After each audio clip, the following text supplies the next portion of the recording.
Magandang araw mga kaibigan. Bigyan na natin ng reaksyon, opinion ngayon itong pahayag ni Mayor Baste. Parang response niya sa pagtanggap ni General Torre sa kanyang hamon ng suntukan. Ito, nailagay sa post ng News 5 42 minutes ago.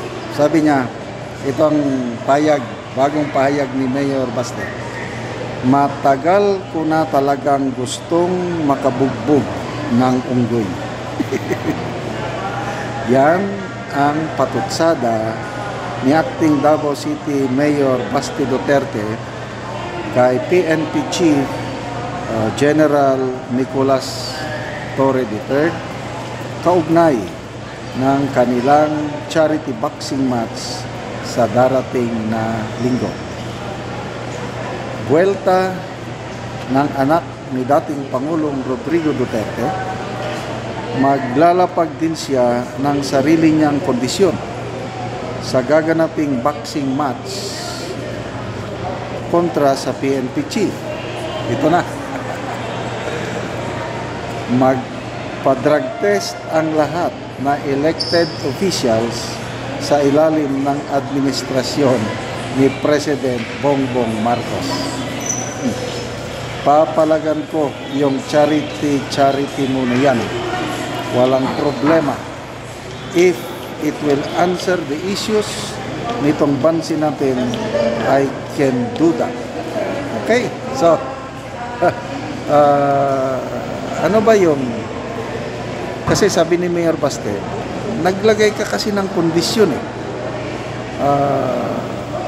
ang parang kondisyon ni General Torre, sa maalala ko lang correct me if I'm wrong, yung charity match, Araneta Coliseum,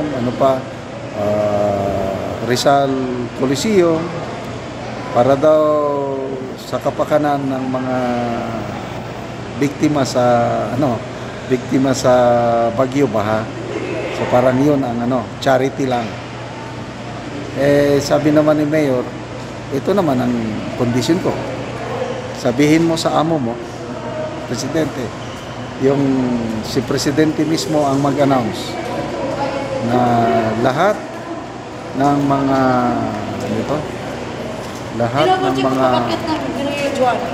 lahat ng mga elected public officials, kung lahat from the President down to barangay captains, magpa-drug test para ma-resolve na ang issue sa ating bansa. Okay. So ito, mga comments na mababasa ko, yung mga Marcos loyalist, tinatawag nila si Mayor Baste na addictus, benedictus. Sabi nila, ang kondisyon bago matuloy ang suntukan Torre Baste, magpa-drug test. Ito na, mga loyalista, mga anti-Duterte, yung inaakusahan nyo si Mayor Baste na addictus benedictus, siya na rin ang naghamon na lahat muna magpa-drug test starting from the President para matuloy ang labanang ito. Kakasaba kayo? Ang tagal ng issue na ito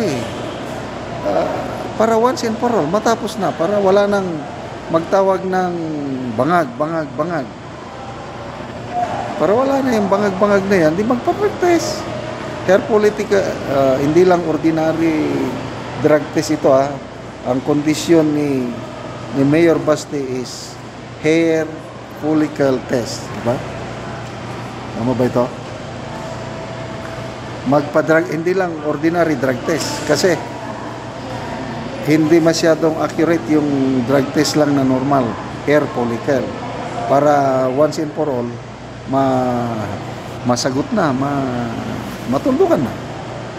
Okay, so kanya-kanyang reaksyon ito si Senator Ping Lacson, tuwan-tuwa.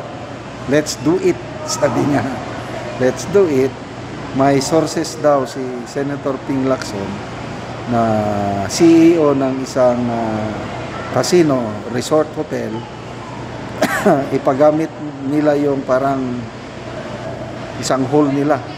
Nakalimutan ko anong klaseng hall. Para doon gaganapin ang boxing match. O, di ba? Maganda. Ano pa?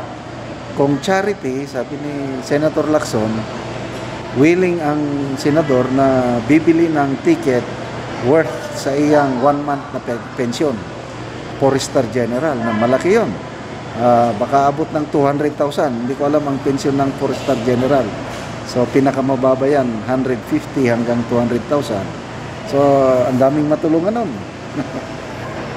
Problema, si Secretary Junvic Rimulya pumalag. Bad example daw itong si Mayor Baste. Yung paghamon niya ng suntukan kay General Torre, bad example.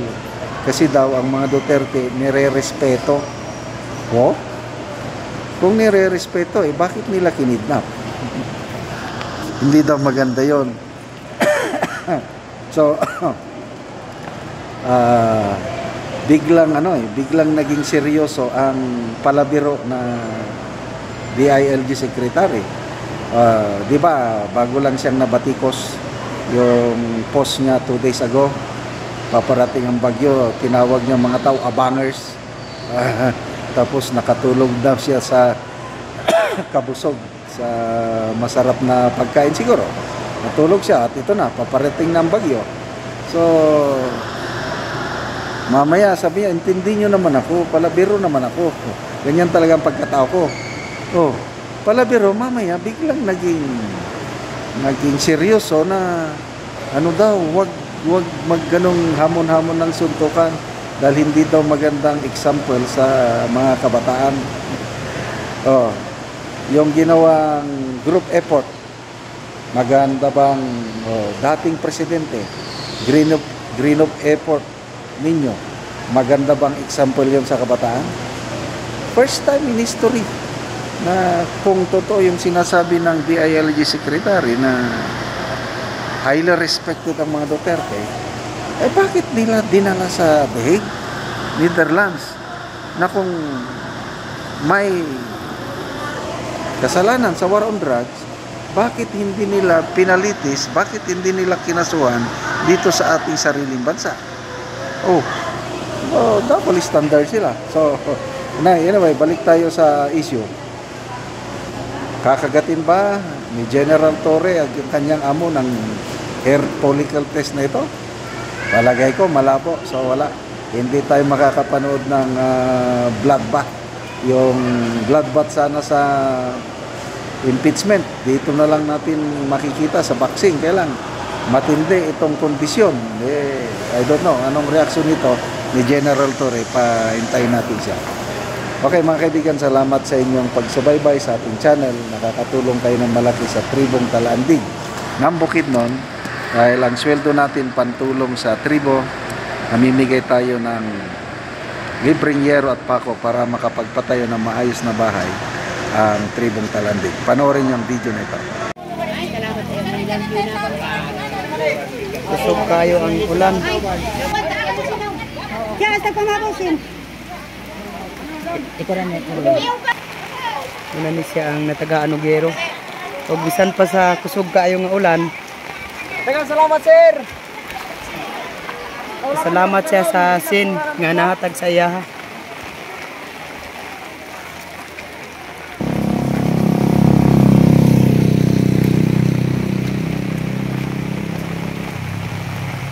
O karon abot na gid siya sa iyang ipatindog nga balay. Kay kini nakigpuyo lang ni sa iyang amahan. Ug karon mo na ni ang iyang ipatindog nga balay. So ugma magatop na lang gid ni siya.